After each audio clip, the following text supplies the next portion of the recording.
Record. Bismillahirrahmanirrahim. Assalamualaikum warahmatullahi wabarakatuh. Alhamdulillah alladzi arsala rasulahu bil huda wa dinil haq lidhhirahu 'ala dini kullihi wa kafa billahi syahida wa kafa billahi sabila. Asyhadu an la ilaha illallah wahdahu la syarikalah wa asyhadu anna Muhammadan abduhu wa rasuluhu la nabiyya ba'da amma ba'du. Kawan-kawan semua yang berbahagia, puji syukur kepada Tuhan Yang Maha Kuasa, yang mana pada kesempatan kali ini kita dapat kembali setelah absen selama 1 bulan lebih telaah kajian pekanan kita. Alhamdulillah pada kesempatan kali ini kita bermuajah tatap muka secara virtual.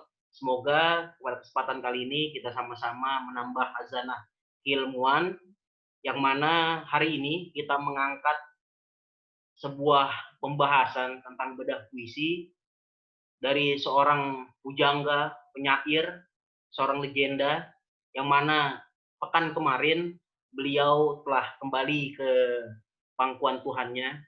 Kita doakan yang terbaik kepada beliau, Pak Sapardi Djoko Darmono. Semoga apa yang telah beliau dedikasikan kepada kita bernilai pahala di sisinya. Dan karya-karya beliau, insya Allah saya yakin akan abadi, tak lekang oleh zaman.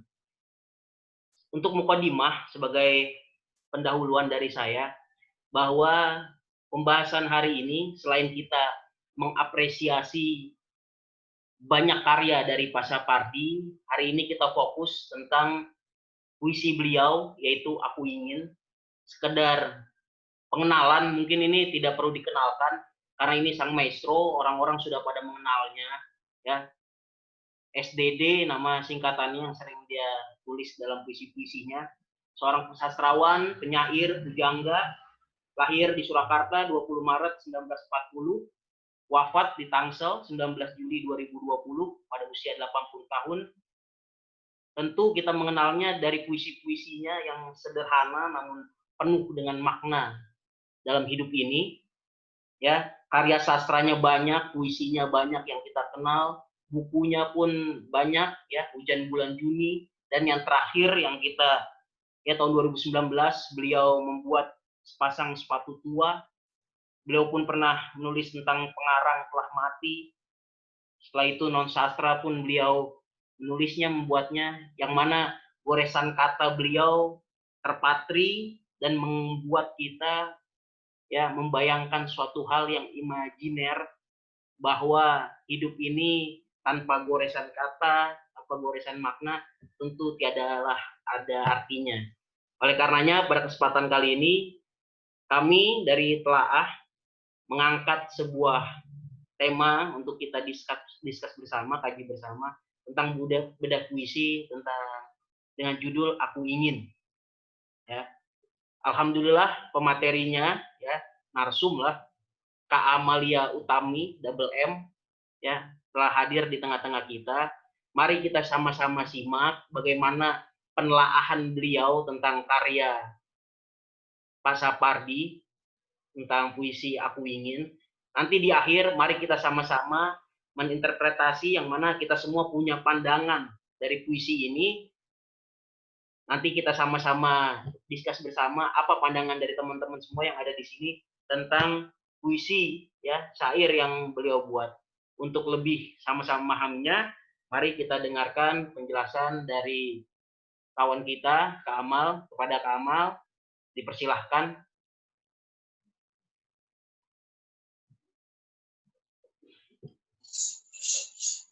Ya, terima kasih Kak Fatah. Oke, itu slide-nya lah lagi dipersiapkan. Saya mau sapa partisipan dulu yang ada di sini. Assalamualaikum warahmatullahi wabarakatuh. Innal hamdalillah nahmaduhu wa nasta'inuhu wa nastaghfiruh wa na'udzubillahi min syururi anfusina wa min sayyiati a'malina. May yahdihillahu fala mudhillalah wa may yudhlil fala hadiyalah. Asyhadu an la ilaha illallah wa asyhadu anna Muhammadan abduhu wa rasuluh. Puji syukur kehadirat Allah, Tuhan semesta alam, penyair dan sastrawan ulung dengan karyanya yaitu Kalam Ilahi, yang juga kita akui itu adalah sebuah karya sastra teragung yang dimiliki oleh umat Islam, bahkan dunia pun mengakui itu. Salat beserta salam marilah kita limpahkan pada baginda besar Muhammad SAW yang telah menghantarkan kita umat dari zaman ke-8 hingga zaman sekarang, kepada keluarganya dan para sahabatnya. Semoga kita termasuk pengikutnya dan tetap istiqomah hingga akhir zaman. Amin ya rabbal alamin. Sebelumnya saya ucapkan terima kasih pada Kak Fata Azmi yang sudah mengundang saya. Ini sharing aja ya Kak Fata. Ya, siap. Ya.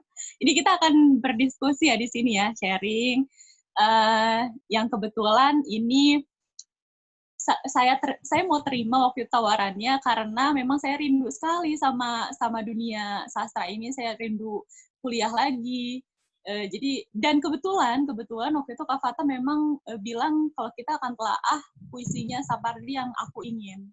Ini mungkin sekedar sedikit cerita aja buat teman-teman yang sudah bergabung di sini. Saya ucapkan terima kasih atas support partisipasinya. Kita akan belajar dan menghibur diri bersama di sini ya, karena pada dasarnya sastra itu adalah juga untuk hiburan gitu, hiburan batin dan jiwa kita. Jadi memang puisi ini sangat membekas untuk saya karena saya dibesarkan oleh bayang-bayang puisi Sapardi berjudul Aku Ingin Ini. Jadi dan teman-teman kalau pada sadar ini bahkan ada guru ya di sini, ada Ibu Nur Hasana, ada yang lain juga teman-teman. Kalau sadar mungkin dan yang pernah sekolah SD tentunya, SD, SMP tuh mungkin pernah sering sekali melihat puisi Aku Ingin di buku paket bahasa Indonesia kita. Mungkin kita kayak cuma tahu ya itu bahasa yang memang sederhana, bahasa yang kita pakai sehari-hari, dan itu sering ada di buku paket bahasa Indonesia dan jadi soal ujian sekolah ya anak-anak. Itu membekas sekali untuk banyak siswa dan tentunya untuk saya ini khusus sekali. Beberapa karya yang saya tulis yang belum jadi apa-apalah. Saya suka menulis puisi, suka bikin. Dan beberapa puisi saya, bahkan hampir semuanya ya, itu saya nggak bisa keluar inspirasi kalau saya belum menuliskan puisi Sapardi. Nggak tahu semedis itu puisi beliau yang Aku Ingin Ini, khusus Aku Ingin Ini. Mungkin kalau ditanya, sepertinya saya tidak begitu mahir. Tidak begitu mahir untuk puisi beliau yang lain atau karya beliau yang lain, tapi soal Aku Ingin ini sangat membekas dan menemani perjalanan hidup saya sampai hari ini. Semua karya saya terinspirasi dari puisi ini. Jadi ketika Kak Fata menawarkan, saya langsung antusias dan bismillah lah, insya Allah kita mau sharing pengalaman di sini buat teman-teman ya. Jadi kita boleh berdiskusi aja nanti di sini. Saya ucapkan selamat datang buat yang baru datang ya. Oke, langsung aja kalau gitu. Sekali lagi ini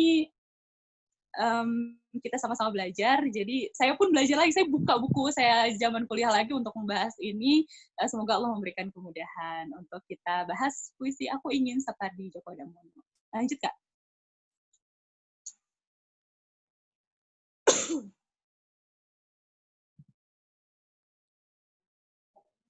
Nah, ini kebetulan kalau ya infografis sebelah kanan ini infografis kita hari ini, yang sebelah kiri ini kajian atau diskusi yang kemarin saya hadiri.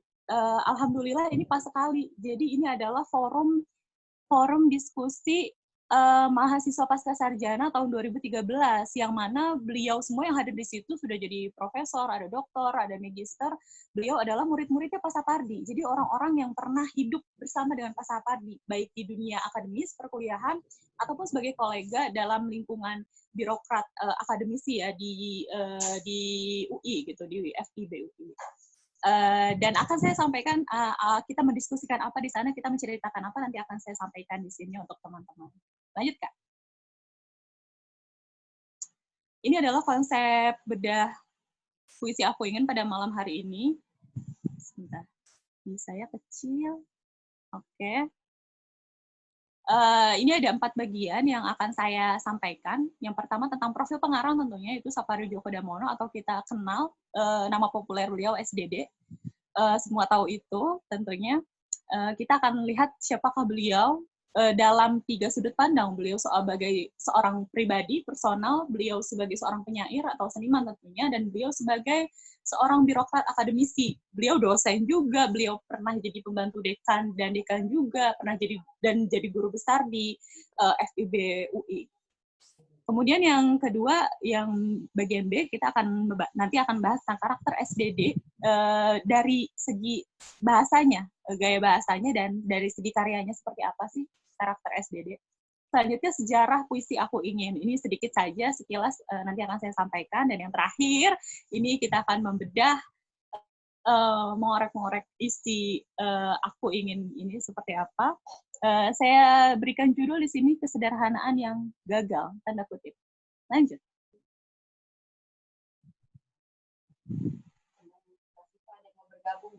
Boleh. Baiklah teman-teman, hadirin yang sudah bergabung di sini, sepertinya seharusnya ini mungkin teman-teman bisa mendapatkan di internet, bisa googling aja untuk tahu siapakah beliau, atau mungkin bahkan sudah ada yang bertemu dengan beliau langsung. Kalau saya sayang sekali belum rezeki, saya belum jadi apa-apa, saya belum berkesempatan bertemu dengan beliau, tapi beliau sudah dipanggil oleh Allah, semoga beliau tenang di alam sana. Tapi tentu karyanya sangat mempengaruhi saya sebagai seorang anak manusia yang basicnya memang pendidikan sastra, dan saya sangat mencintai dunia sastra. Juga puisi beliau yang tadi saya sebutkan, Aku Ingin mencerahkan kehidupan saya dan karya-karya yang saya tulis. Sapardi adalah pria Jawa yang lahir di Solo atau Surakarta ya, 20 Maret 1940, dan baru wafat 1 pekan yang lalu, 19 Juli, di rumah sakit KBSD ya, karena penurunan fungsi organ tubuh. Beliau saat itu meninggal usia 80 tahun. Menikah dengan Wardi Ningsi dan dikaruniai 2 orang anak, putra dan putri. Ini tadi sudah saya sampaikan sekilas, beliau juga sastrawan, sejak kecil sudah menyukai buku-buku sastra, membaca puisi di ruang kebudayaan, kemudian hasil karya beliau sudah beliau berikan, dikirim ke media, dan akhirnya dari situlah langkah beliau terbit menjadi seorang sastrawan atau seniman pada saat itu. Pendidikan S1-nya sastra Inggris UGM, kemudian pernah juga di Universitas Hawaii Honolulu, gelar doktor, dan disertasi membahas tentang novel Jawa. Ini singkat saja ya. Selanjutnya ada penghargaan yang beliau dapatkan ini cukup banyak juga. Kita semua dari dunia sastra mengakui kalau beliau memang seorang maestro sastra, dan tentunya dalam dunia perpuisian beliau adalah juaranya. Penghargaan yang didapatkan ini teman-teman bisa lihat, ada Sea Right Award, ada Katulistiwa Literary Award tahun 2004, dan masih banyak lagi tentunya tidak bisa saya tuliskan di sini semuanya. Sampai dengan sebelum beliau wafat, saat itu beliau sudah menciptakan lebih dari 300 karya. Dan ini luar biasa tentunya, ada tentang Mata Pisau, Peristiwa Tadi Pagi, dan puisi yang hari ini kita bahas itu, Aku Ingin, ada lagi Hujan Bulan dari puisi kemudian menjadi novel, kemudian menjadi film gitu yang teman-teman juga mungkin sebagian besar sudah ada yang tahu. Ini sumbernya dari buku, saya sampaikan juga nanti di akhir slide selanjutnya. Nah, ini tadi saya sampaikan di awal. Kalau yang sebelumnya, teman-teman bisa dapatkan juga di Google, itu mudah sekali mencarinya, dan banyak orang kenal beliau tentunya, yang menyukai beliau ya.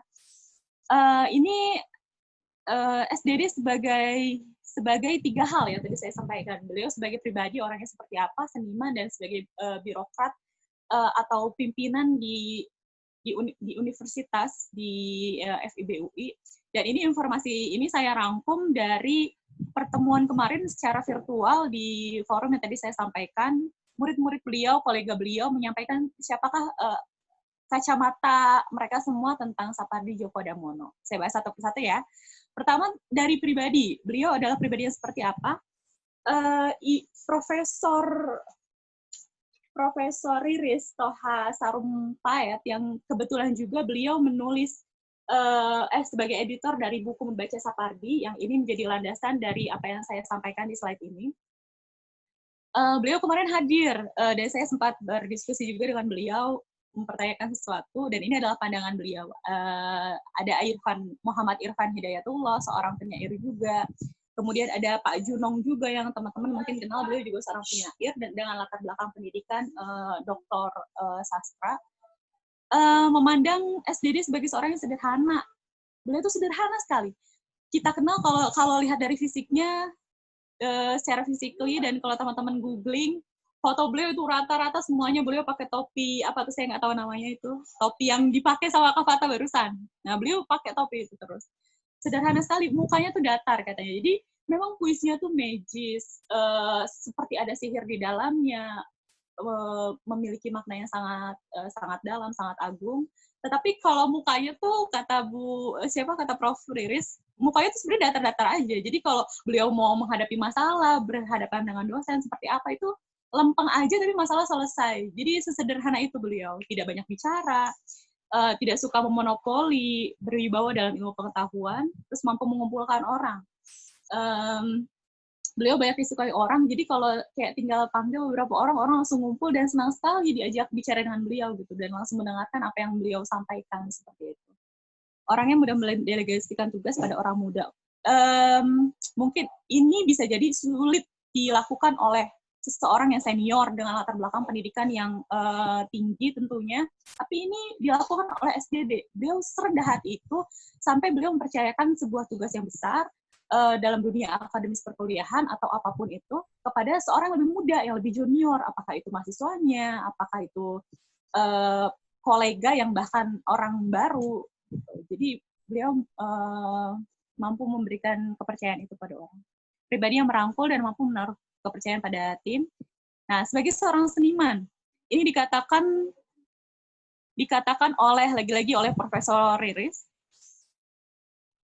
kami seperti menerima kedatangan dewa. Ini juga disampaikan oleh sekarang sudah menjadi sastrawan, beliau Firman Senayaksa, yang kemarin hadir juga.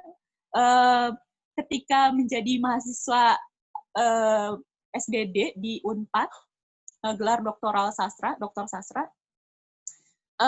kedatangan Pak Sapardi itu seperti melihat kedatangan dewa. Maksudnya sosok yang sangat hebat, berilmu, berbudi luhur, karyanya juga sangat besar, tapi orangnya sangat santun dan sederhana gitu. Sama sekali tidak menampilkan profil sebagai seorang yang luar biasa gitu.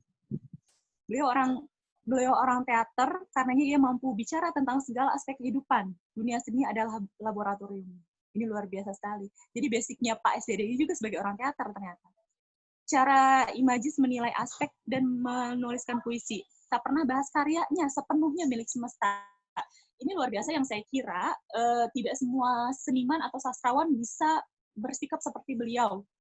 Tapi seharusnya menurut saya setuju kalau seniman atau sastrawan harusnya seperti beliau, tidak perlu membahas karyanya, tapi akan membahas biarlah semesta.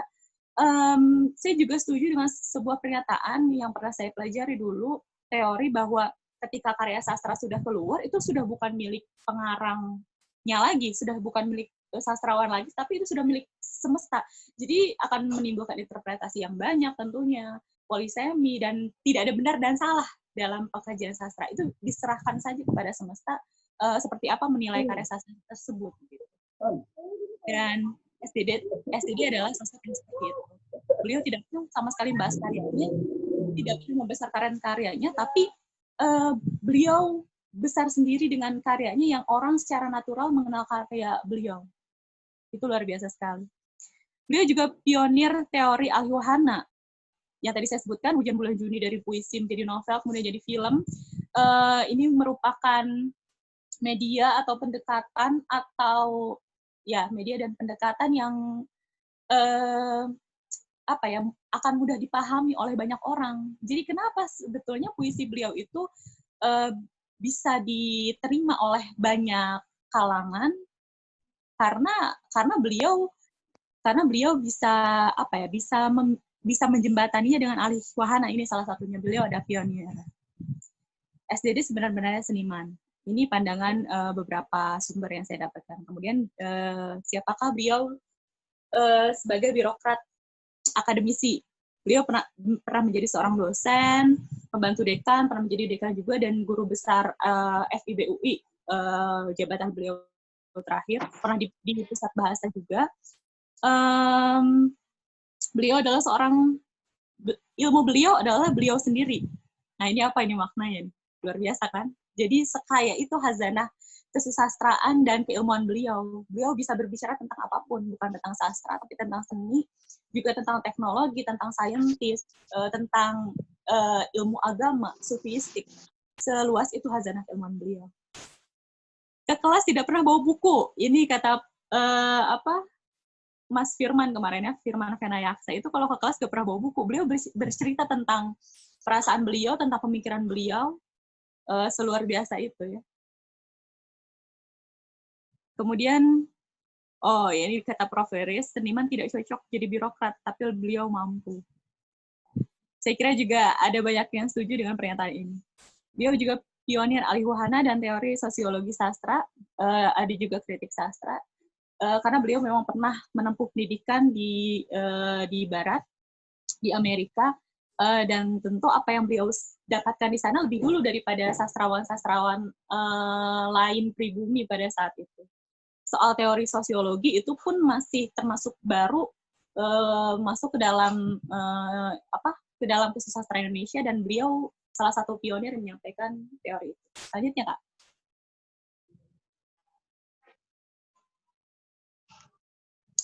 Ini tidak perlu saya bacakan, tapi teman-teman pun bisa mencari. Ini adalah kata-kata yang khas sekali dengan Pak Sapardi Djoko Damono. Bait yang pertama itu tentang puisi Aku Ingin yang akan kita bahas hari ini. Ini sangat Sapardi sekali. Kemudian di bawahnya, tak ada lebih tabari hujan bulan Juni. Ini dari kumpulan puisi Hujan Bulan Juni. Yang fana adalah waktu, kita abadi. Ketika beliau wafat kemarin, banyak sekali yang memposting di Instagram dengan caption ini. Karena ini sangat menunjukkan SDD sekali. Quotes atau pernyataan itu. Yang fana adalah waktu, kita abadi. Selanjutnya, Kak Fatah. Karakteristik SDD, saya bagi menjadi dua, karakteristik dari gaya bahasa beliau dan dari karya-karya beliau. Ini dari menurut Cunong, Nunuk Suraja, penyair, yang lagi-lagi kemarin saya bertemu secara virtual. Gaya bahasa beliau itu sederhana, mudah dilakukan, syarat imaji, masuk ke semua lapisan, puisi SDD tidak ada saingan. Pak Cunong kemarin membandingkan puisi Sapardi dengan puisi Gunawan Muhammad dan puisinya Khairul Anwar. Katanya kalau Gunawan Muhammad puisinya terlalu mengarah ke jurnalis, karena memang beliau basicnya adalah jurnalis. Khairul Anwar terlalu masuk pada dirinya, sehingga sulit dipahami oleh halayak atau semesta. Tapi Sapardi dengan bahasa yang sederhana, yang sering kita temukan, tapi maknanya dalam, ini membuat pasar menyukai gitu, laku. Dan Pak Cunong ini semua karya-karyanya pun terinspirasi dari karya-karyanya Sapardi, sangat terinspirasi. Ketika Pak Sapardi meninggal, Pak Cunong membuat sebuah puisi tentang itu. Kemudian ada ini dari Irfan Hidayatullah, Campur Kode Bahasa. Jadi, ini beberapa kalau teman-teman mau melihat di kumpulan puisi beliau, ada Mata Pisau dan yang lainnya, itu beliau sering sekali menggunakan campur kode bahasa, entah itu bahasa Jawa, Arab, ada istilah-istilah Khalil Gibran. Jadi banyak yang beliau serap dari sastrawan lain atau dari buku-buku lain yang mungkin itu mempengaruhi beliau, dari bahasa-bahasa juga, bahasa Jawa, karena basicnya beliau adalah bahasa Jawa, dan beliau sering menyampaikan itu dalam puisi-puisinya. Ada satu puisi, saya lupa, jadi beliau tidak menyebutkan mata, tapi beliau menggunakan bahasa Jawa mata. Bahasa Jawa mata itu apa ya? Karena menurut beliau mata itu dalam bahasa Indonesia itu kasar ketika beliau ingin menyampaikan makna tersebut untuk menggambarkan seorang ibu begitu. Jadi beliau menggunakan bahasa Jawa yang menurut beliau itu sangat sangat halus, sangat santun. Gitu. Ini lagi-lagi bukti bahwa beliau memiliki hasanah keilmuan dan bahasa yang luar biasa luas. Gaya bahasanya mengandung majas, metafor, personifikasi. Ini pun ada di puisinya Aku Ingin yang akan kita bahas nanti. Metafor tuh ya seperti istilah-istilah ya, membandingkan jadi, dan personifikasi itu membuat benda mati seolah-olah benda hidup. Itu sering sekali beliau sampaikan dalam puisi-puisinya. Dan itu membuat puisi beliau terasa hidup karena gaya bahasa ini, karena majas ini. Syarat kandungan emosi dan intelektual, ya ini dalam puisi beliau sering sekali beliau menyampaikan menggunakan kata hujan, awan, kayu, api, abu, sungai, telaga, tanah, pohon. Itu dia sampaikan tentang unsur-unsur alam. Karyanya, kita lihat dari karakteristik karyanya, ini sepertinya bukan saya saja, tapi banyak orang juga mengakui. Saya tanya beberapa dosen saya mengakui bahwa memang karya beliau sangat romantis. Dan kenapa beliau cukup dikenal dengan karya yang seperti itu, karena memang pada awal mula sejarah kesusastraan Indonesia, karya romantis itu masih belum banyak, dan beliau yang pertama kali melahirkan itu. Romantisme dalam sastra Indonesia. Mengandung unsur magis, ya tadi saya sampaikan, liris, terkesan liris karya-karyanya, mengandung tipu muslihat seperti kata sederhana pada Aku Ingin. Yang kita akan bahas nanti, apakah sederhana itu betul-betul sederhana atau sebaliknya. Puisi SDD menjadi titik moderat antara kanan dan kiri. Ini tadi yang disampaikan Pak Cunong juga, mengapa puisi SDD laku dan mudah diterima banyak khalayak, karena puisinya tidak unsur surrealis, tidak unsur yang sebelahnya lagi, tapi beliau ada di tengah-tengah. Sangat mengakomodir. Puisi yang sunyi berbicara tentang elemen alam sebagai simbol yang mewakili dan upaya perbandingan. Selanjutnya. Ini sejarah Aku Ingin, ini singkat saja. Ini ditulis beliau pada tahun 1989, ini semoga saya tidak salah. Menjadi populer karena puisi romantisme masih asing kala itu. Relatif baru dalam sastra Indonesia. Ini pun disampaikan oleh dosen saya, Ibu Rosida Erwati. Kemudian digubah SDD. Nah, ini saya melihat video wawancara antara Najwa Shihab dengan Pak Joko Pinurbo dan Pak SDD saat itu. Jadi ketika ditanya berapa lama ini proses kreatifnya Pak Sapardi membuat puisi Aku Ingin ini, sekitar 15-20 menit. Luar biasa ya. Kita bisa jadi berhari-hari atau dengan waktu singkat, tapi tidak sehidup itu gitu puisinya. Dan beliau melakukan dalam waktu singkat, dan kemudian karya itu abadi, bahkan ketika beliau sudah tidak ada.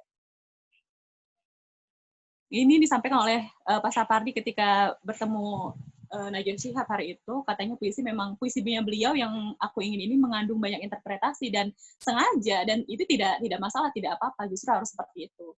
Katanya kalau puisi tidak banyak interpretasi, kayak sekali baca ya langsung habis, langsung selesai dong. Itulah kenapa puisi memang harus banyak sekali mengandung makna yang nanti akan dibahas oleh banyak orang, dan itu lumrah gitu.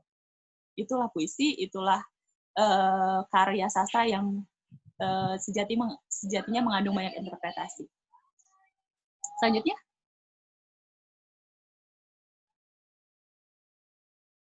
Ya.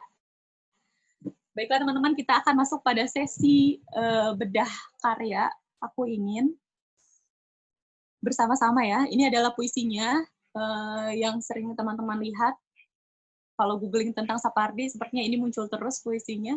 Hanya terdiri dari 2 bait, 3 larik, judulnya Aku Ingin, dan ada pengulangan kata. Kita lanjut ke slide selanjutnya. Ini yang utuhnya ya. Slide selanjutnya, Kak Fata. Ya.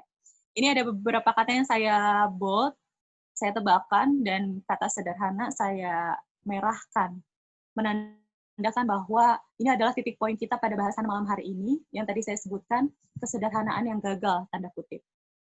Apakah sederhana yang disampaikan pada Pak Sapardi ini betul-betul sederhana, atau justru sebaliknya? Kalau orang bilang, aduh hidupku sederhana ya, misalnya dia memang cuma makan beras dengan lauk seadanya, begitu. Ternyata kehidupannya justru mewah, tapi dia hanya merendah diri saja. Apakah Pak Sapardi dalam Aku Ingin ini seperti itu, atau bagaimana? Kita akan bahas di sini. Ini kajian kita yang beberapa yang mempengaruhi saya juga, tentu dari dosen saya ketika saya kuliah dulu, dari beberapa bacaan yang akhirnya setelah ini akan kita bedah karya Aku Ingin. Saya baca di beberapa sumber di internet, juga dari referensi dosen ketika saya mau menyampaikan ini, saya minta referensi untuk bahan apa yang harus saya baca. Saya lihat beberapa orang juga yang penikmat sastra kemudian mengkaji Aku Ingin. Ada yang bilang kalau kayaknya nggak cocok nih Aku Ingin. Kalau Aku Ingin itu kan belum kejadian. Jadi ini adalah satu kata kerja yang baru akan terjadi. Aku ingin, belum terjadi begitu. Ini kenapa harus pakai ingin? Makanya kenapa kata ingin ini saya tebalkan. Itu ada pembahasan seperti itu. Ada yang mengkaji seperti itu. Harusnya disebutkan saja. Aku mencintaimu dengan sederhana, dengan kata seperti itu. Jadi dia mengkritisi kenapa harus ada kata ingin di sini. Kalau memang ingin menyampaikan bahwa ya aku mencintaimu ya dengan sederhana, seperti ini. Ada kritik seperti itu. Pandangan saya, ya itu bebas sekali lagi, tapi rasanya kalau kita hilangkan, gini, tentu Pak SDD membuat karya ini banyak yang beliau pertimbangkan, dan atau lahir begitu saja secara kebatinan beliau menciptakan karya ini. Bahkan mungkin kalau kita tanya pada beliau, Pak SDD bagaimana proses kreatif Bapak ketika menulis Aku Ingin, mungkin saja beliau bahkan lupa proses kreatif itu terjadi seperti apa dalam waktu 15-20 menit, dari semua latar belakang kehidupan beliau, latar belakang pendidikan, latar belakang sosial, budaya, dan ekonomi, mungkin itu, dan percintaan, mungkin itu mempengaruhi beliau secepat itu, semengalir itu, senatural itu. Bisa jadi ketika beliau ditanya proses kreatif puisi Aku Ingin ini, bahkan mungkin beliau bingung gitu, aduh dari mana ya, kenapa saya menciptakan ini? Mungkin beliau juga akan seperti itu, bisa jadi. Karena begitu mengalir dan naturalnya seorang sastrawan menciptakan karyanya. Dan ketika ini sudah terjadi, sudah lahir, saya kira kalau dihilangkan kata ingin untuk menyampaikan bahwa aku lirik di sini ingin mencintai pasangannya dengan sederhana. Sepertinya ini akan mengurangi kesaratan makna, mengurangi unsur magis dalam puisi ini, kemudian mengurangi emosi batin yang disampaikan dari Aku Ingin. Jadi saya kira ini memang sudah sangat sempurna puisi ini, bentuknya seperti ini. Aku ingin mencintaimu dengan sederhana, dengan kata yang tak sempat diucapkan kayu kepada api yang menjadikannya. Kita akan bahas satu persatu. Ada titik poin di sini, kata sederhana, apakah betul-betul sederhana atau tidak, atau sebaliknya, dan kata kayu, api, abu, kemudian bait selanjutnya ada awan, hujan, dan tiada. Ini ada 6 elemen, akan kita bahas di slide selanjutnya, Pak Fata. Baik. Ini yang tadi saya sampaikan, teman-teman. Mengkaji karya sastra pun puisi akan melahirkan banyak interpretasi. Ini pun diakui dan diaminkan oleh Pak SDD, oleh banyak sastrawan, penyair, dan seniman juga. Karena memang itulah kelumrahan sebuah karya. Dia akan melahirkan banyak perdebatan, banyak opini, banyak pandangan, interpretasi. Dan itu yang membuat sastra itu sendiri menjadi kaya begitu. Karena memang tidak bisa satu artinya, tapi banyak. Tidak ada benar dan salah dalam hukum kajian sastra, dan karya adalah sepenuhnya milik semesta. Tadi yang saya sampaikan, ketika karya sudah dilahirkan oleh seorang seniman, sastrawan, atau pengarang, itu sudah milik semesta. Kalau kata kita udah milik netizen, harusnya. Jadi silahkan itu, semesta atau kita halayak ingin berbicara tentang apa, ingin mengkritisi seperti apa. Kadangkala tata bahasa tidak berarti apa-apa, yang ada hanya tata sastra. Ada tata bahasa dan tata sastra. Dan puisi melepaskan diri dari hukum linguistik. Salah satu ya sintaksis dan teman-teman lainnya. Saya sepaham dengan pernyataan ini, bahwa puisi melepaskan diri dari hukum linguistik atau dari hukum tata bahasa. Teman-teman, sebelum kita bahas Aku Ingin, ini sebagai contoh saja, teman-teman ada yang tahu puisinya Sutarji Kauzum Bahri. Beliau dijuluki sebagai presiden puisi Indonesia.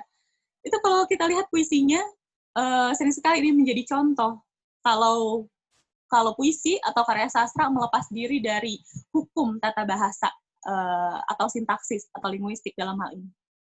Puisi Sutarji Kauzum Bahri itu tidak tipologi, ada tipologinya, tapi tidak keluar dari hukum tanda baca. Dia mau nulis apa aja, seperti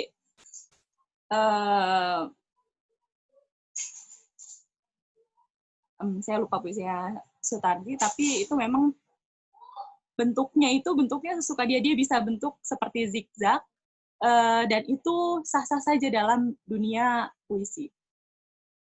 Kemudian Aku Ingin seperti Tipu Muslihat ya, dan ini banyak beberapa pendapat yang menyampaikan ini juga.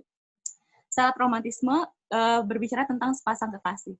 Aku lirik ingin mencintai menggunakan kayu, api, abu, awan, hujan, dan tiada sebagai metafor yang menginterpretasikan kesederhanaan. Ketika dimaknai dan diresapi, ditelaah lebih dalam, justru metafor itu menggunakan kekayaan makna, mengandung kekayaan makna dan kebesaran cinta, bukan sederhana, tapi agung, sejati, dan abadi. Kata leksikal kayu, api, abu, awan, hujan, dan tiada pun membuktikan betapa SDD penyair yang cerdas, yang memiliki khazanah ilmu yang luas. Tadi saya sampaikan juga bahwa beliau adalah sebenar-benarnya seniman. Beliau bisa berbicara tentang apa aja dan beliau memiliki kapasitas dalam hal itu. Inilah mengapa kecerdasan atau intelektual beliau dibuktikan pula dalam karyanya, yaitu Aku Ingin ini. Beliau menyebutkan unsur-unsur elemen alam, unsur-unsur biotik, saintifik, yang mungkin ini tidak bisa digunakan oleh sastrawan lain, tapi SDD menggunakan ini dan berhasil menyentuh dunia batin semesta. Kemudian, ya, slide selanjutnya.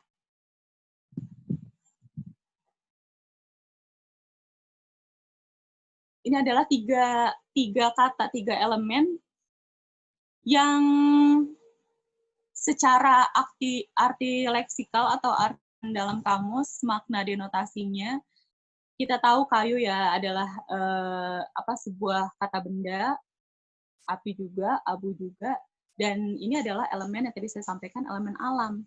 Mengapa beliau memilih ini? Sering sekali dalam puisi-puisinya beliau menyebutkan tentang unsur-unsur alam. Di Hujan Bulan Juni, ada unsur hujan di sana. Tiada yang lebih tabah dari hujan bulan Juni, dan seterusnya. Tiga kata ini yang menjadi poin bahasan kita. Ya, dalam puisi Aku Ingin, siklus kayu.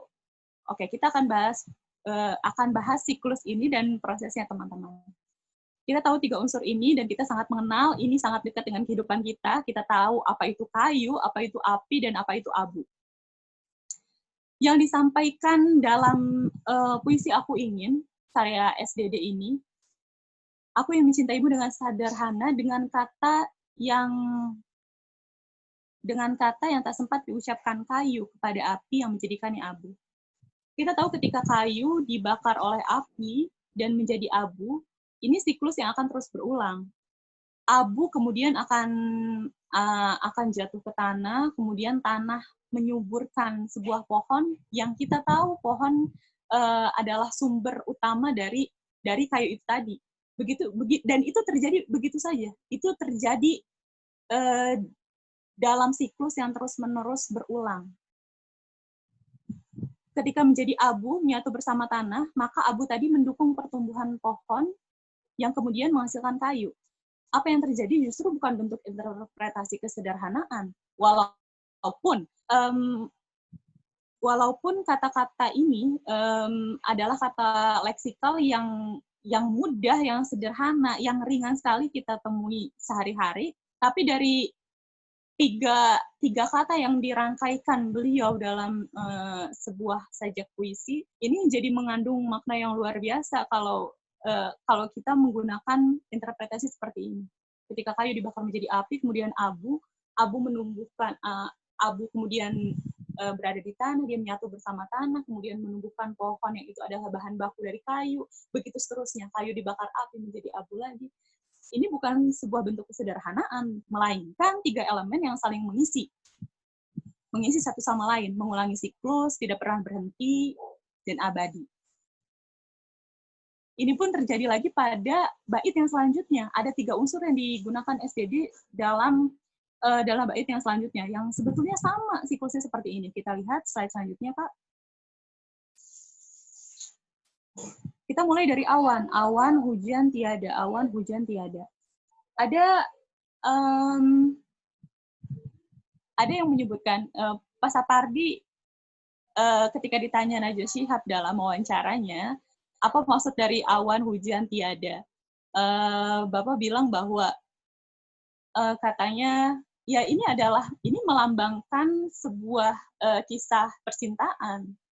Anggap ini adalah kisah cinta.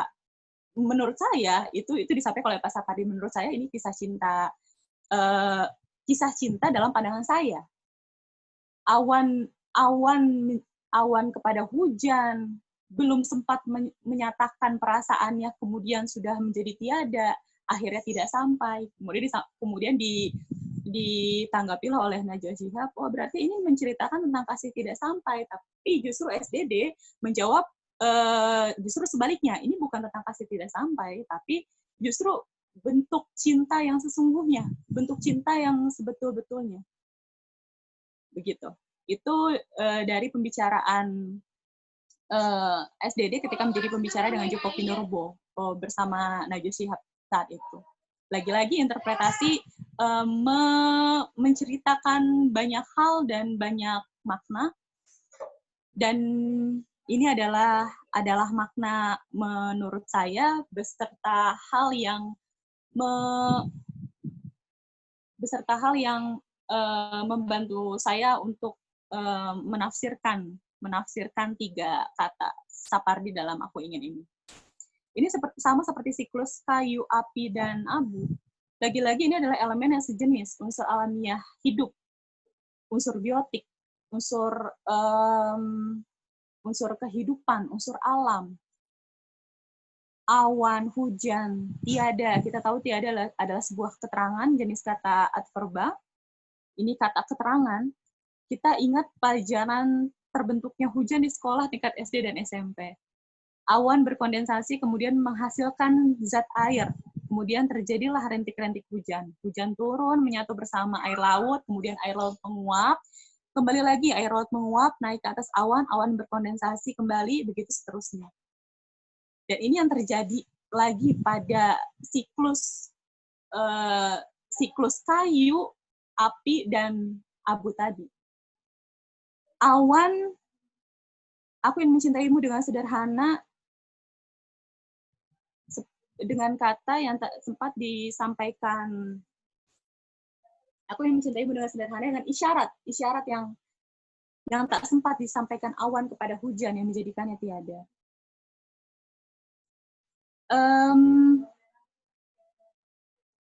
Awan kepada hujan yang menjadikannya tiada.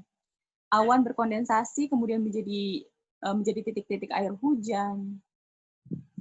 Kemudian lahirlah hujan tersebut mengalir bersama air laut, kemudian air laut menguap dan terjadi lagi seperti itu. Ini pula dikuatkan oleh dosen saya saat saya mempelajari ini pada zaman dulu, bahwa yang terjadi adalah sebuah siklus kehidupan. Ini analogi hubungan yang saling berkelindan, selalu berputar dengan pola yang sama, tiada akhir dan abadi.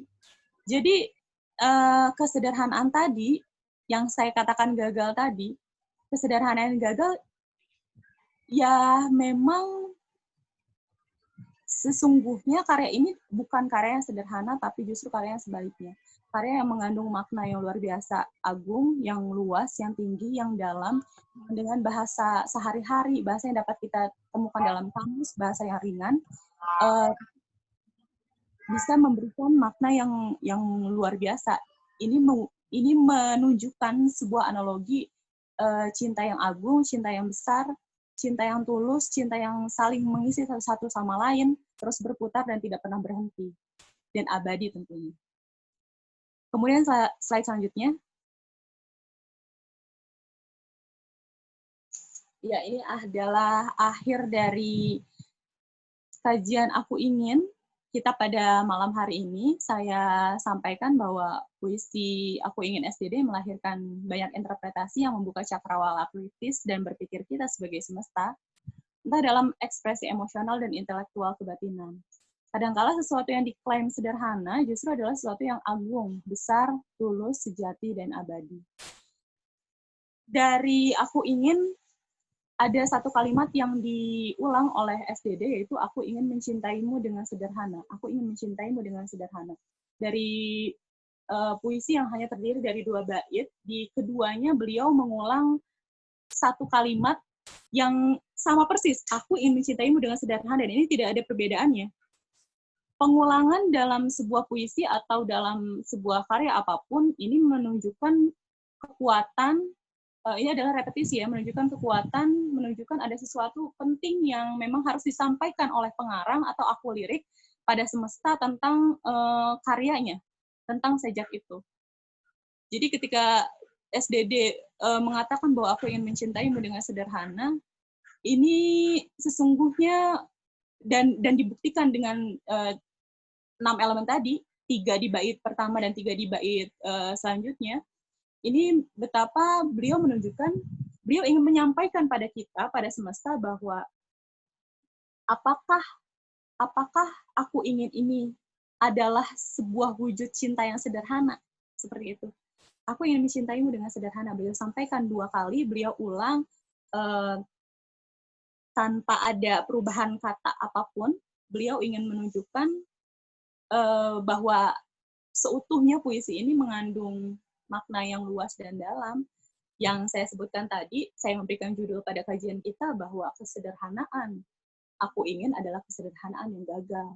Tandanya inilah di slide yang saya sampaikan, bahwa sesuatu yang diklaim sederhana bisa jadi atau seringkali bahkan adalah sesuatu yang besar, yang agung, yang tulus, sejati, dan abadi. Adalah sesuatu yang justru tidak sederhana sama sekali, yang mengandung unsur itu. Slide selanjutnya. Sudah selesai ya? Oh ya, ini adalah sumber yang saya kutip, saya tukil, yang menginspirasi saya untuk menyajikan ini, untuk menyampaikan cerita ini pada teman-teman. Bisa dibaca, dan selanjutnya udah ya kayaknya. Baik, terima kasih. Sudah selesai, itulah akhir dari kajian kita pada malam hari ini. Semoga dapat membuka cakrawala kita tentang dunia sastra yang begitu banyak interpretasi, yang luas, yang indah, yang mengandung makna yang sangat dalam. Jadi kita harus masuk ke dalamnya untuk bisa tahu hal besar apa yang terkandung dalam sebuah karya. Apa yang baik tentunya datang dari Allah, yang mengilhami saya. Yang salah datangnya dari diri saya sendiri, yang masih fakir ilmu, kurang ilmu. Yang kalau saya tidak disajikan seperti ini, sepertinya saya tidak tidak tergerak untuk ingin membaca lagi dan ingin belajar lagi. Jadi untuk kurang lebihnya saya mohon maaf. Semoga semoga bisa membuka cakrawala tadi dan bisa membuka kajian kita pada malam hari ini, bisa saling diskusi. Saya cukupkan sampai di sini. Terima kasih semuanya. Saya kembalikan pada host sekaligus moderator, yaitu Kak Fata Azmi. Silakan Kak Fata. Yuk, terima kasih Kamal. Ya, terima kasih untuk Kamal yang telah menyampaikan tentang beda puisi aku ingin. Sekarang mungkin buat teman-teman semua, kawan-kawan semua, ada yang ingin bertanya atau ingin meluapkan pandangannya tentang puisi ini. Saya persilahkan, jika ada yang ingin bicara langsung aja di-unmute dan silahkan diutarakan apa yang ingin disampaikan. Jadi bebas ya, sekali lagi, karena ini bentuk karya tidak perlu mencari yang benar dan yang salah, ya. Ini sudah menjadi milik semesta, seperti yang tadi Kamal sampaikan. Mari kita bersuara bersama-sama. Dipersilakan, bagi yang ingin tinggal di-unmute dan langsung berbicara. Permisi, ya, saya boleh nanya? Ya boleh, silakan. Ya, sebelumnya, ya, selamat malam semua, saya Erlina. Sebenarnya saya seorang penikmat puisi sih, tapi saya bukan anak sastra juga gitu. Nah, saya tuh mau nanya sih, kayak saya kagum banget sama hampir seluruh karya puisinya Pak SDD ini tuh stunning gitu buat saya sendiri. Nah, menurut Kak Amal nih, sebagai seorang sastrawan juga gitu, untuk menciptakan diksi-diksi yang secantik dan sebaik itu, sebenarnya kuncinya tuh apa sih Kak Amal gitu? Kayak sekeren Pak Sapardi tadi gitu, seilmiah itu ternyata gitu, maknanya sedalam itu ternyata. Ada kunci-kunci tersendiri nggak sih biar kita bisa menuliskan puisi yang kalau bisa dibilang kelasnya nggak jauh gitu sama Pak Sapardi gitu. Makasih Kamal. Ya, terima kasih Kak Erlina atas pertanyaannya. Mungkin Kamal bisa dibantu, Kamal? Ya, baik. Makasih Erlina Muti atas pertanyaannya. Dan sepertinya ini juga pertanyaan yang banyak ditanyakan juga oleh mungkin untuk para penikmat sastra dan yang baru mau nih bikin karya gitu ya. Saya juga masih belum punya karya, Erlina. Jadi sama-sama masih belajar ya kita semua. Tapi jadi gini, membuat karya apapun ya, karya sastra itu kan ada 3 hal. Ada dia prosa, salah satunya puisi. Dia prosa, ada novel, ada puisi, kemudian cerpen itu masuk prosa. Ada lagi karya sastra tuh ada puisi, ada prosa, dan ada drama. Drama dalam hal ini bukan pertunjukan drama, tapi naskah dramanya. Jadi ketika berbicara sastra, kita berbicara tentang tulisan yang indah. Itu inti sastra itu sendiri. Nah, ketika tadi pertanyaan Erlina, kita harus seperti apa untuk bisa menciptakan karya dengan diksi yang indah? Jawabannya adalah gini, menulis bahan bakarnya tuh satu sebenarnya dari membaca. Ini tentu jadi istilah, jadi istilah yang sering kali kita dengar dari banyak penulis, bukan saja penulis puisi, tapi dari penulis novel atau apapun itu, dan itu sebenarnya sama saja pada prinsipnya. Jadi ketika seseorang mau produktif menulis, ya berarti dia harus produktif membaca apapun itu. Dia mau produktif menulis puisi dan menciptakan karya-karya yang luar biasa, berarti kuncinya adalah dia harus juga produktif membaca dari karya-karya sastrawan yang luar biasa. Karena menurut saya Pak Sapardi menjadi sosok yang luar biasa seperti ini sebagai seorang sastrawan tentu bukan muncul begitu saja. Kalau dibilang anugerah Tuhan, iya, setiap orang punya bakat dan anugerah yang berbeda-beda yang sudah Tuhan kirimkan ketika lahir. Tapi itu semua tentu diasah. Ketika kecil, tadi saya sampaikan sedikit biografi beliau tuh dari kecil tuh udah suka baca buku sastra, dan menulis puisi. Kemudian sesekali beliau kasih ke penerbit pada saat itu tentu lebih susah daripada sekarang ya. Dan akhirnya dari situ tertempalah seorang ibu ini menjadi terbesar dari hari seperti pada walaupun beliau sudah tidak ada, karyanya pun abadi. Jadi kembali lagi, kalau kita mau produktif membuat karya dengan diksi yang luar biasa, tentunya kita juga harus produktif membaca karya-karya yang luar biasa. Itu sih udah sepertinya udah nomor 1 sih. Sudah jawaban yang paling masuk akal, dan itu pun yang dilakukan Sapardi dari latar belakang yang tadi saya sampaikan, biografi yang sedikit saya ceritakan tadi. Itu semoga menjawab, Menjawab sekali. Menampar saya juga untuk rajin membaca. Makasih Kamal. Oh iya, sama-sama. Oke, yang lainnya mungkin ada yang mau bersuara gitu, dari ada kenangan mungkin dari puisi ini? Iya, boleh. Ya, mungkin ada yang ingin curhat tentang puisi ini. Boleh banget. Gimana kalau cerita aja, Kak? Ya. Aku udah kayak presentasi kuliah jadi tadi. buat yang lain gitu, misalnya kalau saya baca puisi ini, saya melihat ada tanda-tanda apa gitu dari teman-teman. Ya, silakan dibuka ruang diskusinya. Ada yang mau bicara? Aku ingin. Oke, silakan Abu Rifki. Aku ingin mencintaimu dengan sederhana. Dengan kata yang tak sempat diucapkan. Kayu kepada api yang menjadikannya abu. Wah, ini puisi tahun 89 nih. Saya masih baru lulus TM tuh waktu itu.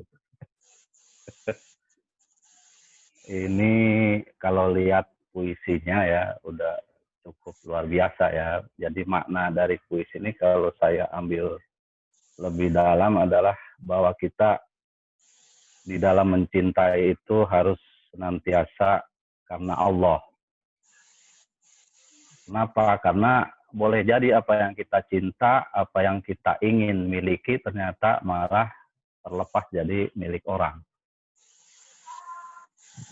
Bisa itu apa-apa yang kita kasihi, kalau kita tidak dengan selain Allah, maka kita akan merasa itu menjadi sakit di kita gitu ya. Oleh karena itu cukup dalam itu. Bagaimana kalau kita punya kekasih atau punya anak dan segala macam ya, kita pelihara, kita ukir, kita olah ya sehingga mutiara lah, kayak mutiara ya. Mutiara itu kan akan muncul dari kerang yang dilukai katanya. Kemudian setelah dilukai keluar mutiara. Mutiara itu kita perbagus, kita olah, ternyata sudah bagus diambil orang. Nah, tetapi ternyata kerang itu setelah menjadikan mutiara kemudian diambil orang, daging kerang pun dimakan pula sama orang. Tetapi apa kata kerang, ya dia mengikhlaskannya, silakan saja gitu. Nah, artinya bagaimana kita mengambil hikmah dari puisi ini, bahwa tadi saya katakan hendaklah kita senantiasa mencintai sesuatu atau mencintai seseorang hanya karena Allah. Itu kalau menurut saya. Itu Mas Patang. Oke, siap Kang. Ya, Abu Rifki ya sangat sufistik ya pandangannya ya. Ya bahwa kalau menurut beliau ya cinta tertinggi itu ya cinta ilahiyah. Bagaimana ketika Tuhan itu dijadikan, jadi tidak sederhana lagi kalau cinta kepada Tuhan, harus totalitas gitu. Ya mungkin Pak Sapardi ini kalau menurut pandangan saya sederhana untuk manusia tapi totalitas untuk Tuhan gitu. Ya pandangan ya pemiskin saya seperti itu. Mungkin untuk yang lainnya ada lagi?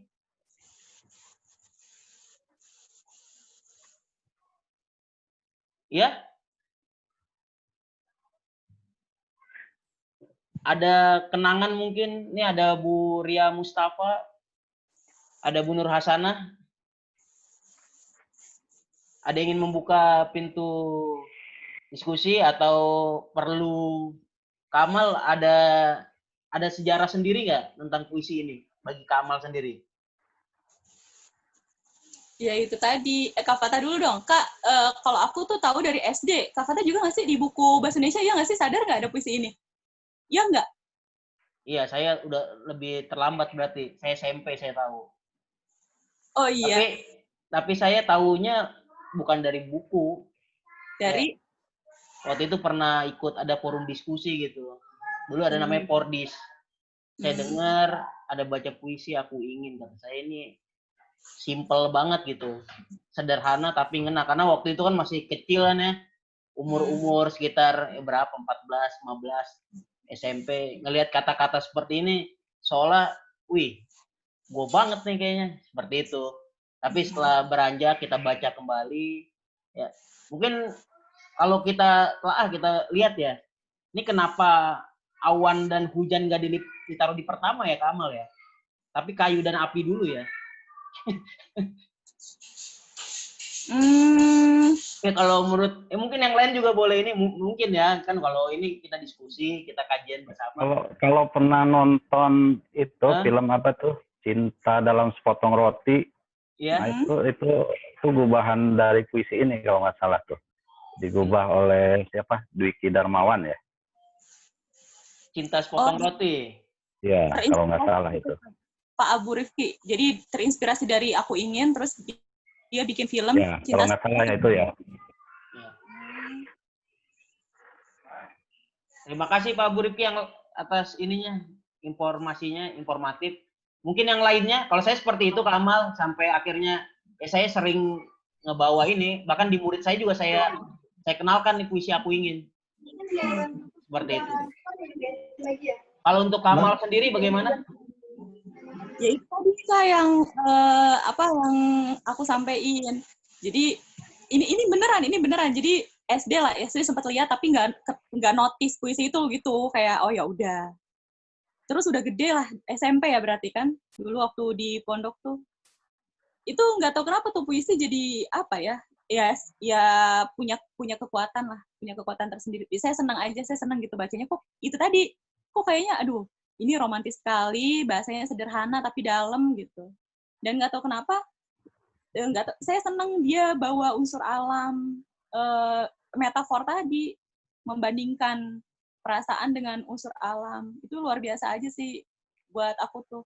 Nah, jadi tiap aku bikin puisi itu kayak sempet gak bisa tuh sama sekali nggak keluar inspirasi kalau nggak nulis ulang puisinya Pak Sapardi ini. Beneran. Ini kan 2 bait ya, itu beneran aku tulis ulang. Ditulis ulang, udah keluar, terus aku bacain lagi tuh puisinya, aku lihat lagi, terus baru inspirasinya keluar gitu Kak Fata. Mungkin sugesti kali ya? Sugesti apa gimana? Sesuka itu maksudnya. Iya. Karena puisi pertama kali yang aku kenal dia. Ya, tentu ini puisi yang sangat abadi ya, immortal bagi kita, ya, monumental. Kalau dibaca itu orang seolah-olah terhipnotis, terbawa kepada satu suasana. Oh seperti ini loh. Walaupun banyak anak kecil mungkin dengar seperti ini maksudnya apa gitu, tapi dalam ketidaktahuannya mereka, tapi mereka mengerti ada rasa yang terasa oleh mereka. Nah, seperti itu. Ya. Jadi walaupun mereka tidak mengerti, ada rasa yang seolah-olah terbersit gitu dalam hati mereka. Set aja, oh ada ini gitu. Ya. Ya mungkin kalau disampaikan tadi oleh Abu Rifki, Kang Eman kayaknya ya, suaranya ya dari Kang Eman ini, bahwa ketika kita bahwa kebesaran Tuhan itu bisa melalui perantara-perantara, mungkin goresan kata, goresan tulisan dari Pak Sapardi ini menandakan salah satu bentuk kebesarannya ya dari apa ya, semagis tulisan dan kata-katanya bisa meresap ke dalam diri kita. Nah, jadi bagaimana kita lebih sadar, lebih mengenal kembali diri kita. Jadi untuk lebih dapat mencintai dengan sederhana, seperti itu menurut saya ya. Dan untuk yang lain yang sudah hadir, kalau bisa di unmute dan langsung bicara saja sebelum pintu bicara ditutup nanti pada pukul 21.00 ya. Karena kita diskusinya sampai pukul segitu. Mungkin ada tambahan lagi dari Kamal atau yang lainnya? Yang lain dong, yang lain.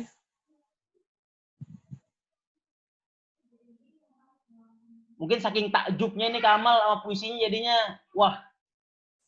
Atau malah ada yang baru pertama kali tahu puisinya. Kayak puisi apa itu? Wajar aja, wajar aja. Ya wajar karena ini di-share. Mungkin juga nggak tahu ini siapa Pak Sapardi, tapi momentum ini digunakan di 7 hari kepulangan beliau ya kepada Tuhan. Ini jadi momentum kita apresiasi kepada beliau dan juga kita mengenalkan sedikit dari banyaknya karya beliau gitu. Jadi bagi teman-teman yang mungkin bertanya-tanya ini siapa, nanti bisa dilihat ulang ya apa yang tadi disampaikan Kamal di channel YouTube kami. Tapi intinya puisi Aku Ingin ini tadi yang dibahas Kamal. Bagaimana ada perputaran ya dari kayu, api, abu balik lagi. Yang intinya abadi. Kalau udah abadi kan tidak bisa diganggu gugat tuh seperti itu. Yang lainnya mungkin ada pikiran radikal atau pikiran yang lebih liar dari teman-teman untuk menafsirkan goresan kata dari Pak Sapardi.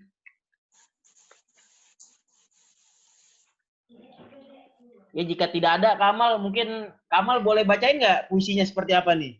Versi Kamal gitu. Apa menggebu-gebu atau terlalu santai atau bagaimana? Kan ini kan dibuatnya pas istrinya sakit ya kalau nggak salah ya. Kalau saya baca gitu di literatur, Pak Sapardi buat puisi ini ketika istrinya sedang sakit. Oh iya Kak. Iya, kalau nggak salah ya.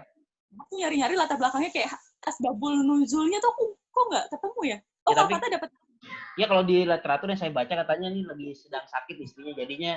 Tapi nggak tahu ya ini disampaikan untuk istrinya atau apa. Yang jelas dia tulis ini untuk orang yang pasti dia cintai gitu. Seperti itu. Ya mungkin Kamal boleh bacakan Kamal sebelum closing kalau tidak ada lagi yang ingin disampaikan oleh teman-teman yang ada di sini.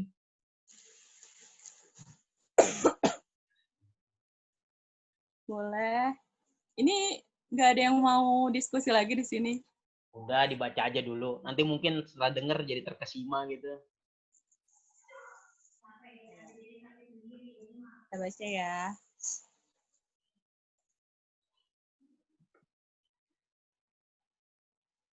Aku ingin mencintaimu dengan sederhana.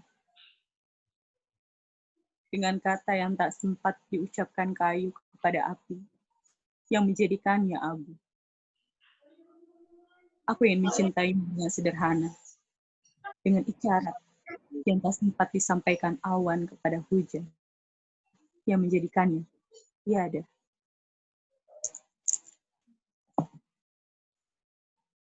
Ya. Coba teman-teman, ya ada ini nggak yang mau sharing tentang tentang puisi ini?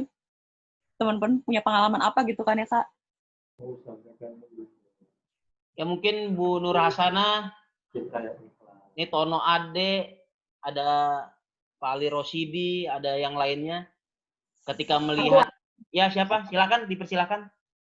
Perkenalkan, saya Tasya Farnisa, bisa dipanggil Tasya. Saya izin bertanya soal ini Kak. Tadi kan Kak Amal ya, Kak Amal ngebacain puisi. Saya kebetulan suka ditunjuk jadi pembaca puisi dalam beberapa kesempatan, kayak cuman acara-acara kecil gitu sih. Yang ingin saya tanyakan, gimana sih cara membacakan puisi yang baik gitu, kayak intonasinya harus seperti apa dan lain sebagainya gitu. Terima kasih. Ya Kamal silakan boleh langsung ditanggapi.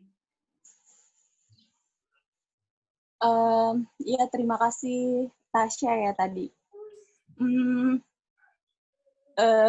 Gimana ya Tasya? Sebenarnya bahkan ini nggak ada standar khususnya nggak sih Kak Fata? Kayak misalnya kita ikut lomba. Kadang penilaian juri di lomba kita yang satu atau di lomba yang lain itu beda. Bahkan ada yang dan itu saya alamin gitu Tasya. Jadi misalnya nih ada orang dia udah juara puisi senasional, tiba-tiba dia ikutan acara lagi puisi kayak cuma tingkat kabupaten doang, tapi dia nggak menang. Padahal di nasional dia kayak juara 1 misalnya, tapi di tingkat kabupaten dia bahkan 3 besar atau 10 besar juga nggak sama sekali gitu.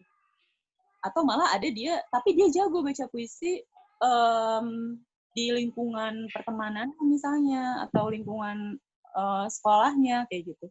Jadi kalau pertanyaan Tasya tadi bagus, tapi aku masih belum bisa membuat standar sebetulnya seperti apa. Tapi kalau aku boleh sedikit sharing pengalaman-pengalamanku, nanti Kak Fata juga boleh tambahin ya. Ini buat informasi ke semuanya juga, ini Kak Fata juga penikmat sastra, dia penikmat seni juga walaupun dia guru nih. Dan Kak Fata juga sering baca puisi. Biasanya tuh kita enggak sih, kita nggak pernah duet, tapi Kak Fata juga jago baca puisi. Dan kalau boleh aku sharing dari pengalaman, sebetulnya aku bisa dengan yakin menjawab kalau nggak ada standar baca puisi yang bagus itu seperti apa. Maksudnya kayak apakah harus teriak-teriak ataukah harus sampai nangis. Jadi kalau dia nangis pasti dia bagus. Ya kan tergantung isi puisinya seperti apa. Jadi semoga ini menjawab pertanyaan kamu. Kalau dari pengalamanku dan buat aku sendiri, kalau ngelihat orang baca puisi dan itu sukses buat aku, dia adalah bisa membacakan puisi itu dan menyampaikan. Dia bisa mentransfer perasaan pengarang yang bikin karya itu. Jadi misal kita baca ini puisi Aku Ingin, nggak perlu yang nangis-nangis, nggak perlu yang teriak-teriak kayak aku ingin mencintaimu dengan sangat, nggak perlu kayak gitu. Asal kita baca tapi orang pesan yang kita sampaikan dari puisi ini tuh sampai ke orang lain gitu. Ketika si situasi puisi itu, jadi saya pernah belajar kalau puisi itu ada jenis kelaminnya bahkan, dan ada situasi tersendiri, ada suasana dalam puisi. Ada puisi yang suasananya tentang perjuangan. Kalau kita bacainnya dengan dengan nada yang sedih, pasti nggak masuk. Dan pesannya, maksud si pengarang tuh juga nggak akan sampai ke orang lain. Ada lagi puisi tentang kebahagiaan nih sebenarnya, tapi dia ngomongnya sambil marah-marah atau sambil nangis-nangis, kan nggak ketemu gitu. Dan itu juga nggak akan sampai ke orang. Kok kalau dari kata-katanya kok ini tentang sebuah kebahagiaan ya, betapa dia mempunyai keluarga yang rukun tapi kok dia nyampeinnya dengan menggebu-gebu dengan kayak bacain puisi kemerdekaan gitu. Itu kan jadi nggak sama. Nah, jadi buat aku puisi yang baik itu puisi yang ketika dibacakan tidak perlu retorika yang hebat, tidak perlu ekspresi yang seperti apa gitu keluarnya, yang betul-betul meyakinkan. Itu semua sebetulnya pendukung. Jadi puisi sukses dibacakan adalah ketika puisi itu sukses sampai kepada audiens atau halayak. Buat aku sih itu sih Tasya, semoga menjawab. Jadi retorika, ekspresi, bahasa tubuh, gaya, kemudian intonasi, itu semua sebenarnya pendukung. Dan halayak tuh kayaknya nggak bisa diobohongin deh. Jadi kayak orang nggak ngerti nih puisinya isinya apa. Bahkan dia nggak ngerti maksudnya, nggak tahu ini, aduh ini ke siapa, ini maksudnya apa. Tapi dia bacain puisi itu. anggaplah ekspresinya bagus gitu, dia sesuai sama suasananya, tapi dia nggak jujur ngebacainnya. Toh dia nggak ngerti juga sama puisinya. Kayaknya halayak akan membaca itu deh. Audiens akan paham kalau seorang pembaca puisi ini nggak jujur bacanya. Tasya menangkap nggak sejauh itu apa yang aku sampaikan? Jadi maksudnya suksesan seorang puisi adalah ketika dia membacakan maksud dari puisi itu sampai perasaan, emosinya itu sampai dengan cara dia ya, apapun itu. Dan dia jujur membacakannya, itu sih buat aku. Semoga menjawab. Ya, makasih banyak, Kak. Menjawab banget, makasih. Sama. Oke, Kamal dan para kawan-kawan semua, karena komen boleh? Ya, silakan. Boleh. Terakhir ya. Terakhir. Aku mau dong. Kalau menurut saya, ketika Sapardi bilang ini menulis cuma 15 atau 20 menit, itu sesungguhnya dia sudah mencipta itu di sebelum ini terjadi, sebelum puisi ini tercipta. Karena menurut saya sebuah puisi itu tercipta dengan terlebih dahulu mengamati, kemudian mengendapkan. Jadi ketika menulis puisi itu adalah proses akhir, bukan memulai, tapi ketika jadi itu proses akhir. Jadi kalau menurut saya puisi Aku Ingin ini, saya nggak tahu asbabun nuzulnya. Menurut saya ini untuk istrinya. Kalau tadi kata Fatah bilang ini sedang sakit, mau menggambarkan betapa cinta itu ya sederhanaan itu adalah keikhlasan gitu. Seperti yang disebut di dalam puisi itu, menjadi abu, menjadi tiada. Meskipun menjadi abu, menjadi tiada, tapi dia tetap mencintai. Dan kalau saya jadi Sapardi, saya kebetulan juga suka menulis puisi gitu. Tapi saya standar aja. Kalau saya mau nulis Aku Ingin, saya akan tambahin lagi di satu bait terakhir dengan menulis ini. Aku ingin mencintaimu dengan sederhana. Saya akan tambahkan itu satu kalimat lagi, satu bait lagi dengan kalimat itu. Boleh kan saya berandai-andai? Jika saya pikir kalau saya jadi Sapardi, saya akan menambahkan satu bait puisi lagi dengan kalimat yang tadi. Itu komentar saya. Teh Amal, nuhun pisan, terima kasih banyak. Saya tercerahkan. Luar biasa anak-anak muda sekarang ya. Saya ingin kembali ke masa-masa saya dahulu, berdiri di panggung Taman Ismail Marzuki, ngambil honor di surat-surat kabar. Sekarang tinggal kenangan. Tapi senang lihat anak-anak muda sekarang saya terwakili. Terima kasih juga sudah diundang di acara ini. Sukses buat anak-anak muda yang cinta sastra. Ya, terima kasih. Kak Fata, boleh aku mau nambahin dong? Ya, silakan. Ya, silakan.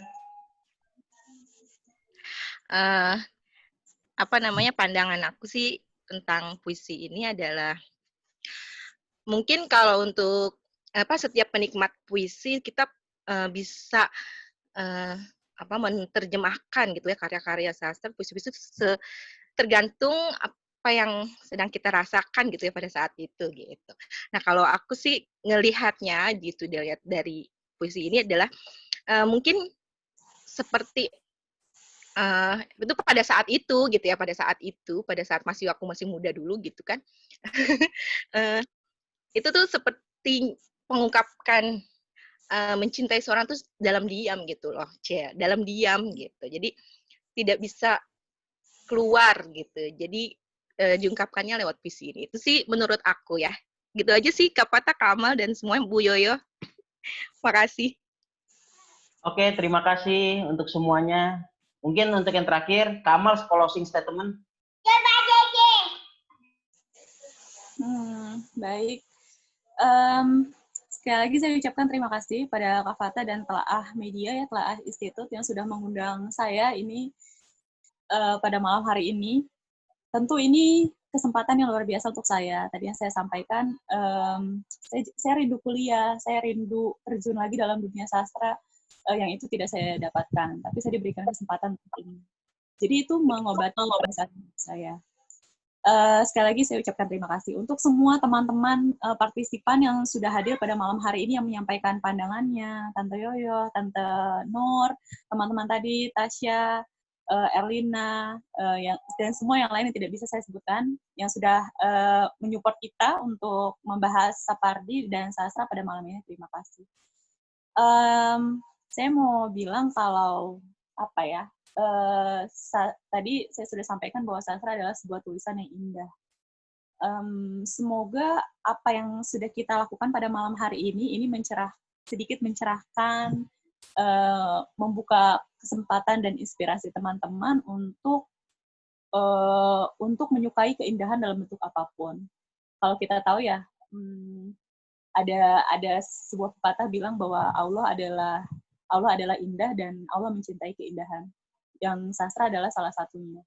Al-Quran adalah salah satu bentuk sastra yang indah. Dan Allah juga menggunakan kata-kata yang indah tersebut. Semoga kita semua menjadi manusia yang lebih baik lagi setelah hari ini. Berani berbicara, berkarya, berproduktif dengan cara kita dengan apapun. Dan semoga lewat sastra ini menjadi media kita bisa memandang lebih dalam, lebih jauh tentang kehidupan ini sebetulnya. Kita tidak saja melihat dari luar, tapi kita mendekati ke dalam suatu hal apapun itu. Tentang ketuhanan, tentang sebuah percintaan, yang betul tadi disampaikan juga oleh salah satu partisipan kita bahwa unsur ketuhanan atau ketauhidan sebenarnya itu nomor satu yang manusia butuhkan. Di atas segalanya ya tentunya. Itu saya setuju sekali. Jadi mari kita berlomba-lomba untuk berkarya dengan cara kita sesuai dengan bidang kita,